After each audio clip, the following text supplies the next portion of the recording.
If someone were to ask you, "Who are you?" what would your answer be?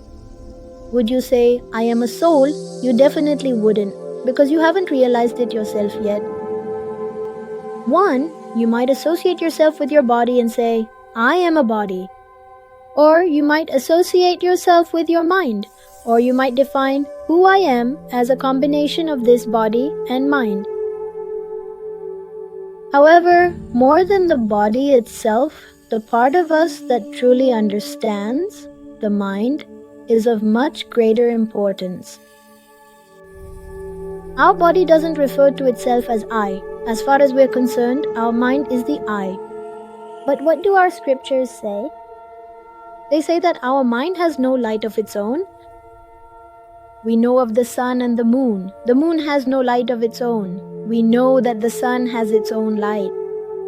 It is only because the sun's light hits the moon and is reflected that we see what we call moonlight.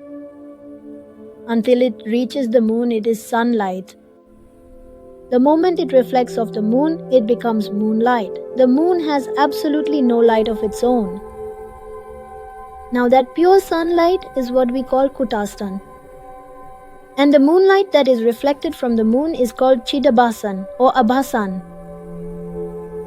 Applying this to our mind, the Brahman associated with the mind is what we call Atma or kutastan.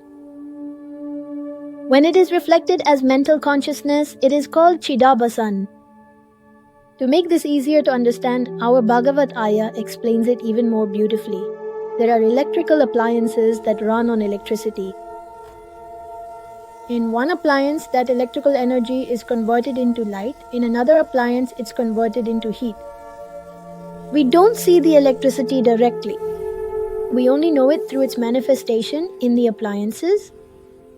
All these effects, the sound, the coolness, the heat, are just that, effects. Now, can we truly determine or know for certain that electricity exists simply by observing the effects produced by these appliances, such as the coolness from a fan or the warmth and heat from a heater? We cannot. That is simply impossible. That is why the scriptures say, "Know the Atma through the Atma." That's right. And in these explanations, another kind of interpretation is also offered. It's called the inert aspect and the life aspect. That which has its own nature is the life aspect, and that which lacks its own nature is the inert aspect. So, the Atma is considered the life aspect, while our body and mind are considered the inert aspect.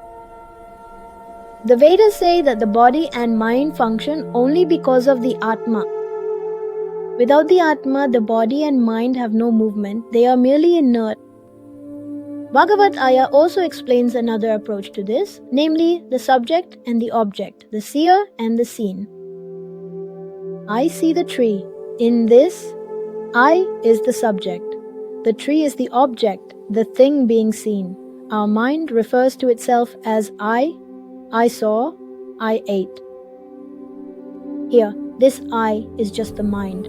But according to our scriptures, the real I is the Atma. This is the real subject.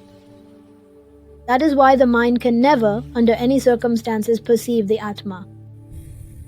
Only the seer is the real doer. According to our scriptures, the real doer is our Atma.